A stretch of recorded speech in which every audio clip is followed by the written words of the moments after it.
Hi, everybody. This is the Raging Verbalist number 39. I'm John Paul Mendoza, Dr. Speed Selling, also known as the Raging Verbalist. And with me, as always, is the lovely Sandra. Good morning, good afternoon, whatever time zone you're on. Hello, Sandra. Hello, how are you? I'm doing great. All right. So we've been having a lot of fun this morning getting ready for this. And I think this is one of those kind of timely subjects. And in fact, for those of you who don't know, let me do just kind of get you set up. Raging Verbalist happens every Friday, technology willing, at 8 a.m. Pacific Daylight Time. Goes on Facebook. And if you have not found me on Facebook, you can go to Position to Win Facebook group. Also, positiontowin.com is where you can find my book and find out more about me. Also, I have my YouTube channel, which is Raging Verbalist. You can come on and do that and all of those things. Then I typically talk about business and topical things like that. I kind of steer clear of some of the more controversial things that are out there, but I guess everything has controversy today.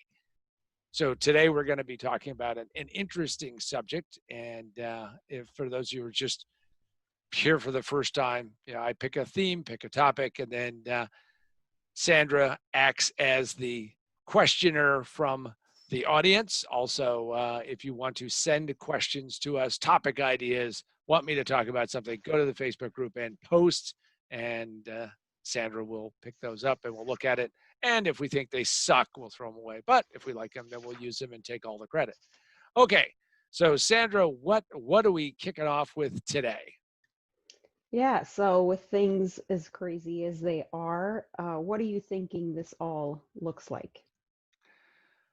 Well, you don't think it can get any kookier or any crazier or any nuttier, but now we have, once again, lockdowns coming in or not coming in. I haven't been able to get a haircut, and gonna have to resort to dropping a bowl on my head and just kind of doing a buzz cut around it or something. And of course, it just keeps coming and going. Australia thought that they had knocked it out and killed it dead, and then all of a sudden you see that they're barricading, highways and not letting people into, major cities. So the virus just keeps going on and on and on. It just kind of reminds me of something which is pretty interesting, which is, many years ago, but now more evident than ever is that it seems like everybody's now kind of slipping into this thing. Well, I would call it like we're now going into the matrix. And because of it, we are now into the matrix. We're in this digital world and people are living in this digital space and they're doing all kinds of things, and I suspect that this is changing how we're going to react and work together and treat people forever. And we are in the matrix right now in a way because we are sitting there and every day it's like the matrix. Last week I went to Costco. I make my pilgrimage to Costco, and there was this big long line. Luckily they're still out of some things but not out of everything, but they count how many people can come in. And if you're there and you're caught without a mask, you can get ejected from the store. And they're taking it seriously, and all of that. But oh, and by the way, it's just a totally different experience. So we have evolved or gotten into where the Matrix was a movie series, but it seems like it's become real, and that's where I think we've kind of gotten to. So, Sandra, what's the next question you have? Yeah, okay. So when they started the Matrix movies years ago, was that a prediction, forecast, or blueprint for where we are today? Well, it's interesting because when the Matrix movies were really popular, I happened to be speaking at an event, and the keynote speaker, the night, the tease speak that he did, got up in front of everybody and said, are you going to take the blue pill or the red pill? And for those of you who have not seen the movies, well, I'm sure that there's some kind of aid that you can get or something. And he went on and on. Are you going to take the blue pill or the red pill? And for those of you who don't understand the significance of that, I'm going to leave that for others to explain to you, other than the fact that one way is where you stay lost in believing in what's going on. And the red pill is where you're going to see the truth, even if it is uncomfortable. And he said that, and everybody went, ooh, ah, great reference. So the next morning, I had my speaking slot, which is before anybody else got up, and I created it. I really forced my way into this. I was you have the keynote speaker, and you have the topical speakers. I was the wedge speaker. I wedged my way in. And I got up early in the morning, and he happened to be there because he wanted to see what I was going to say. And I got up and I said, well, the question yesterday was put on the table. Should you, in fact, take the blue pill or the red pill? And I said, well, given my days in Vegas and the amount of drugs I used to consume, I'm just going to say, fuck it, take both pills with a little Jack Daniels and let's see what happens. Audience fell down laughing. He thought it was a pretty funny idea. Now, having said that, back to Costco, I end up going to Costco and they have these, and hopefully you can see these and you can tell me, but look at that. It's in fact a pill that has half blue, half red. Were they listening to me? Is the Matrix there putting this in place? I hadn't noticed these before, and you could buy a giant jar of it. So I guess you can stay in the comfort zone and revelation all at once. So I don't know if it was a blueprint or a forecast, but today more than ever, we seem to have a lot of people who are in fact, in some kind of weird, crazy space. But all I can tell you is it feels like we've dropped into the Matrix. What is the next question? What do we have to? Speaking of which, how extensive is the Matrix? Now, I think that we don't know how extensive the Matrix is, but it appears that with more and more people, and now words like Zoom, which used to mean something to, like, I don't know, kids would say Zoom. Well, now Zoom has become it's a verb, it's an adjective, it's a noun. It's a little bit like, the F word. You can use it anywhere you want to go, but people are like going, well, we're doing a Zoom convention, or we're doing a Zoom call or a Zoom meeting. And, and by the way, I do not own any Zoom stock. They are not a sponsor of this. By the way, if you're out there in the Matrix at Zoom land and hearing this, we'll be happy to send you how to do direct deposit. We take all kinds of denominations. We're happy to do that. But I think what some of the things that has happened because of where we are and how, is the Matrix has gotten extensive in my mind, is that there's what I call the bitching factor. Since people can sit around all day and complain about things and talk about things and do all these things, instead of doing something productive with their lives, which is, by the way, what I would suggest you do is do productive things. What they do is they sit around and they piss and moan and bitch, and they could say, well, we could have done something different.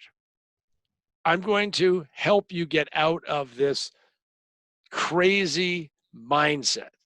If you, in fact, believe that you have an answer to a problem, not a point a finger and said, woulda, coulda, shoulda done that differently, but actually have a solution going forward, come forth and say it. I am sick of talking heads who talk about how this could have been done differently. Yeah, it could have been done differently, but we are in it the way we are. See, if I actually had the opportunity to pick my birth parents, I'd be a billionaire today, wouldn't I? I would have picked, very, very rich parents. And yes, maybe I would have had to have the burden of, those societal pressures. And I don't know how I would have dealt with it by being, skiing in Gstaad and, But that's all bullshit, because what that is that's a way to really psych yourself out. And I'm going to say that is a dumb idea. The reason why I think that we are kind of in this whole matrix thinking right now, and why we're talking about this today, is that people are living in a non-reality. And I believe that what you have to do is get your head on straight and understand that, you got to do something productive. You got to do the things that you have to do. Now, let me get off of that preachy stuff, but let me tell you, if you're sitting in not actually acting and doing things, you are wasting time. And if you do not recognize that time and life, so they always say, time is money. Well, time is life. It is your life. In fact, if you're listening to me now, you're spending time with myself and Sandra. You're spending time on the Raging Verbalist, and hopefully you're getting value out of this. But if you're wasting time, you're wasting your life not doing something productive. Do something productive. The interesting concept of the matrix is the fact that there are other layers, there are other things that are going on. But the mistake is that most people would like to believe that somewhere out there is some utopian magical world that is going to be it all wonderful and great. There's going to be herds of unicorns, there's going to be a rainbow bridge, there's going to be cotton candy trees, all of that. Well, all I can tell you is that good luck. In fact, when I hear people say this should be free or that should be free, frankly, that word free is to me the most pornographic F word out there. The other word that people get all upset about, oh my God, he said the F word. Well, fuck yeah, because if you're going to say free, I'm going to tell you right now, if you believe that something is free, then you have taken the blue pill, but you've probably taken the big giant blue pill, a whole bunch of blue pills, because all I can tell you is that everything has a cost associated with it. And the sooner you get to the point of where you're paying those costs, the sooner you are to getting things moving forward and getting on with your life. Now, for those of you who want to come and visit me in the Matrix and step into this, let me just tell you a couple things that and this is, by the way, and I'm going to say it, a shameless plug. So if those of you out there saying, geez, there's an ad coming up. Well, this isn't an ad. This is me just telling you where to get some more resources. Let me tell you what I'm working on right now. First off, I actually got a book done. If you've not read the book, I highly recommend it. Why wouldn't I? I wrote the damn thing, right? But it's called Most Businesses Fail in the First 5 Minutes. It just takes them 3 to 5 years to realize it. Position to win. Guarantee you all these businesses that are failing today, and there's a bunch of them. I mean, if we had a tote board that would just click along, I mean, we'd be wearing numbers out as many businesses are failing. And they're failing today for a variety of reasons. One of them is the fact that they are not positioned for the current conditions that we're under today. See, a position isn't something that you get and then you hold and it never changes. It keeps changing. In fact, as we were starting to record this or putting this together, Apple touched $2 trillion in value. Now, I won't even tell you a sad Apple story. That's for another session. And a sad story because, well, if I had done a couple of smart things, probably wouldn't be a raging verbalist right now. But what I can tell you is that things change, and you might go check out the book. Also, to get the book, you can go to Barnes & Noble. You can go to Amazon. I don't even know if there's a Barnes & Noble open anymore. But you can go online. You can also get it electronically, get on Apple, Kindle, Nook, you go on all those. But more importantly, you can go to my website, positiontowinbook.com, positiontowinbook.com, positiontowinbook.com. Go check it out. Go find some other things you could do. And you may stumble upon the last thing that we'll talk about, which is Turnaround Engine Network, turnaroundengine.com. And I can tell you that there's going to be more opportunity in the next 3 to 5 years than I've ever seen in my entire turnaround career. And hopefully what you'll do is go check it out and join me, because if not, just keep taking the blue pill. That's probably a better idea. All right, Sandra, as we march along, what is the next question? Yeah, so mini segue. I hear there's a 4th Matrix movie, actually. Well, it's interesting because they really milked that franchise, and I can say that this because Sandra is for those of you who don't know, she grew up in Nebraska. She grew up on a farm, and she understands that milk doesn't come from a little carton with somebody's pictures on it, with somebody's missing or something. And in fact, you got to go out there and you got to milk these things and all that. Well, all I can say is they've milked this franchise a lot, and they are now working on the next installment of The Matrix, I understand that it's difficult to get all of the actors back. Uh, Even in the Matrix, people get fat from the rushes I've seen because, everybody is like plumped up a little bit. I mean, you would think hey, if there is a Matrix, all I can tell you is let me tell you the body that I want so I can have that one. We want thin Keanu, not, well, John Wick 3 Keanu. I'm just saying, it's like thin Elvis and fat Elvis. It's like at some point in time you got to put the jumpsuit away because it's just not working. Okay, you know, gave up a whole bunch of steers to make that thing. The point of it is that they're coming up with a fourth Matrix movie, and they're doing it in spite of all this. Now they've had to delay it because, of course, of the pandemic, and they've delayed it for 5 or 6 months. So, at sometime in 2022. So, assuming that we're still doing Raging Verbalist, I'll be doing a review of the Matrix 4. Can't wait. I'll have my virtual popcorn, my virtual, and by the way, let's get into a controversy right now. I mean, this is a big one. So are you a Red Vines person or a Twizzler? Now, Uh, I don't know which kind of licorice you have. Sandra, I don't want to put you on the spot. I mean, I know this might be a point of contention, but in licorice, are you a Red Vines person or a Twizzler? I should have asked this while we were interviewing her, but it slipped through the cracks. So which one is it, Sandra? Red I'm a Vine or Twizzler? Twizzler person. Okay. Yeah, for Okay. sure. See, I should have known. I mean, well, But sometimes I I like black licorice too. I know lots of people hate that.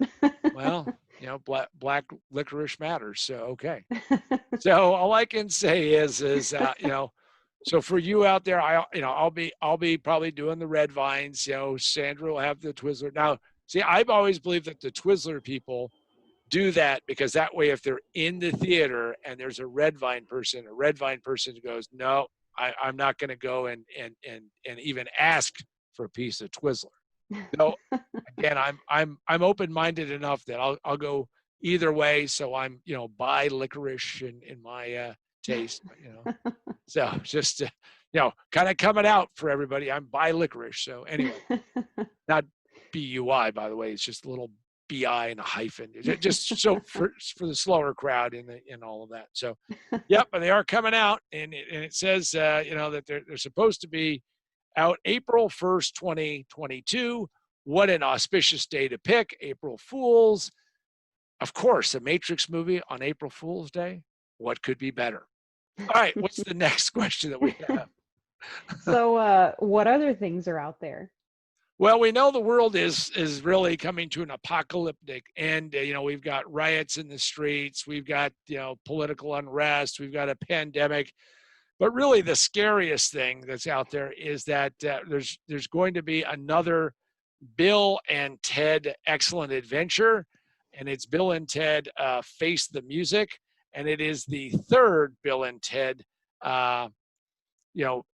movie that's coming out. It's supposed to be out in August 28th, but I haven't really seen that. I mean, I haven't been able to go to a movie in so long. I mean, that jerkiness is just, it isn't the Matrix. It's just, I used to love to go to movies, especially if the movie wasn't very good because my brain is always working. So I go to a movie and I'd take a nap and my wife would keep hitting me, trying to wake me up. But I figured, if you can sleep for 40 minutes in the middle of a movie and wake back up and you haven't missed anything, you know what you're doing. And again, I know we're going to get some comments over this. All right. Is that you're probably watching an extended version of a George Lucas remake of something that he did. I mean, buddy, put the mouse down. Quit adding crap to the movies. I mean, he did that for a long time. Do not understand why he does it. So yeah, Bill and Ted Face the Music, their third, and I think by decree of any sane nation will hopefully be their final. But knowing people in the industry, all I can tell you is that of course we're going to make another sequel because sequels are easy to make. First off, we don't have to be very smart. We already have all the jokes, so we can do the jokes again.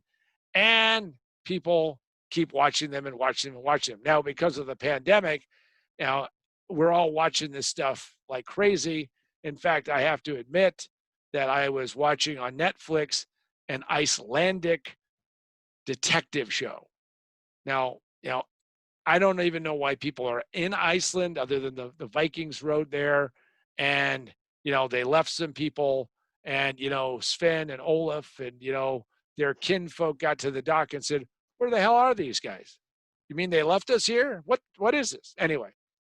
And again, I feel pretty confident because with the pandemic, the 400,000 Icelandic people, and again, I've never been there. Here it's really cool, but don't come over and kick my ass with your Nordic roots. But it's just like, okay, I'm watching an Icelandic detective show. So I guess Bill and Ted, why not? How about Bill and Ted go to Iceland? Why not? I mean, hey, it could work. I mean, so by the way, if you have any ideas of any movies that you would like to make or anything, all I can tell you is I met with somebody who actually sells to all of these people and is working on series. And he says that they are so desperate for material, they'll pick just about anything. So maybe this is your time to have a break, but keep that in mind. All right. So we're doing that. But Bill and Ted will be waiting anxiously for it. And that one, I don't know if I'll review. It may be one of those that I don't want to spoil the ending. I know it's going to be complicated. It's going to be some, just lots of subplots, and it's going to be challenging to understand it, but I'm sure I'll be able to make it through. I may have to stop it a couple times, take a few notes, contemplate some things. It's, I mean, frankly, I understand that, since we're in the Matrix, maybe we could bring back, I don't know, Kubrick and have Kubrick make a Bill and Ted adventure. So I know looking at the clock, you just got to be careful of time. So what is the next question? What do we have? Yeah, so speaking of the Matrix, what do you do?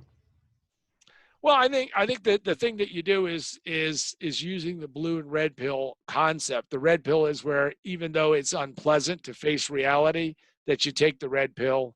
I mean, even if it's metaphorically, and I'm not talking about the little one that I got from Costco.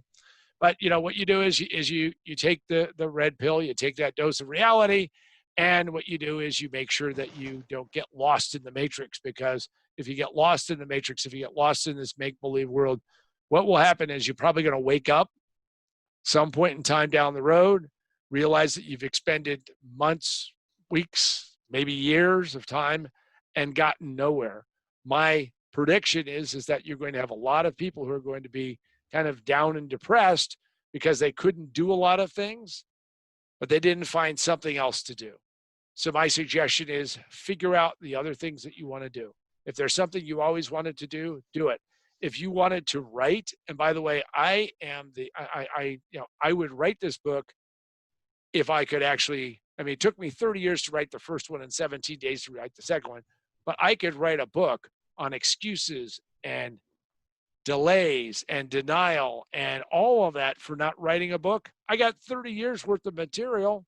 I mean, that's going to be a giant volume if I can ever get off my ass and actually write it.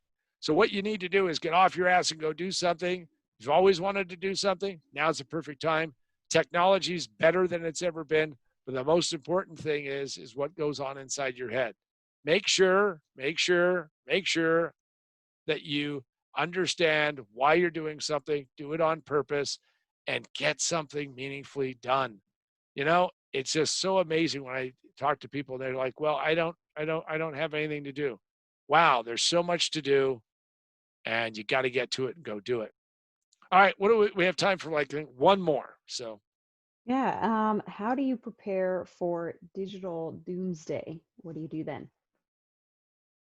well, digital doomsday, and I say that specifically, is that one of the things that the pandemic has pointed out, as everybody has gotten onto Zoom and gotten onto various messaging methods, is that as you become more reliant upon technology, as technology becomes more ingrained and embedded, and during this process, I mean, imagine if this had happened, I don't know, 30 years ago. Wow. I mean, no Netflix.